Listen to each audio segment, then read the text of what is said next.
Super Smash Bros. For the Nintendo 64 and Donkey Kong 64 being confirmed to be on the Nintendo Switch 2 online service expansion pack. Whoo! Now listen, I have been waiting for this for the longest time, for a Smash 64 and Donkey Kong 64 to finally come to the Nintendo 64 on the Switch online service.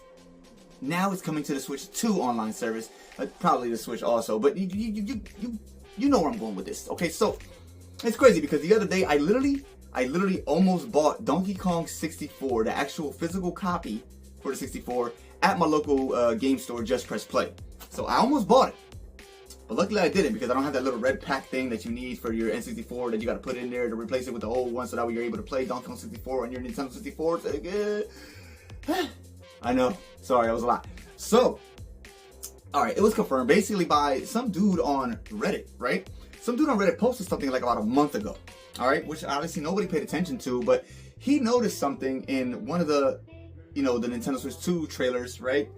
And it was crazy because he was surprised that nobody else picked up on this, that nobody else noticed, nobody else is talking about it or said anything about it.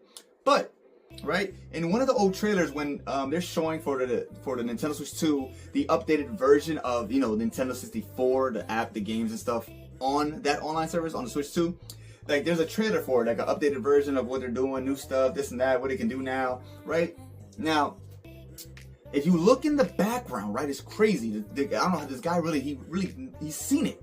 So in the back, as it's showing the things you can change and do now, you can see the Nintendo 64 games that are going to be it's on their Switch at Nintendo, but it ain't on ours. But you can see what 64 games are gonna come. It's in the background. It's super blurry. Like, it's dumb blurry. Like, you wouldn't be able to notice it unless you really did all this. What I'm about to show you, tell you. So the guy, he got the covers of Smash Bros. 64, Donkey Kong 64, Glover, also the game Glover, and some other game too. I forgot what the name of it was, but I didn't really care about it, honestly. I barely care about Glover, but I know Glover, it's cool, it's here. And yes, there is Glover already in the Nintendo, like the Switch 2, like eShop, like a remastered version of Glover. So I don't get that. I don't know why it wasn't just added on the N64 before. Anyways, whatever. Forget all that. Now, this guy, he actually noticed in the background the blurriness. And I was watching a video on Game Explain, and he was showing us exactly like the game cases, how they matched up perfectly on the background, and then he made it blurry himself with some kind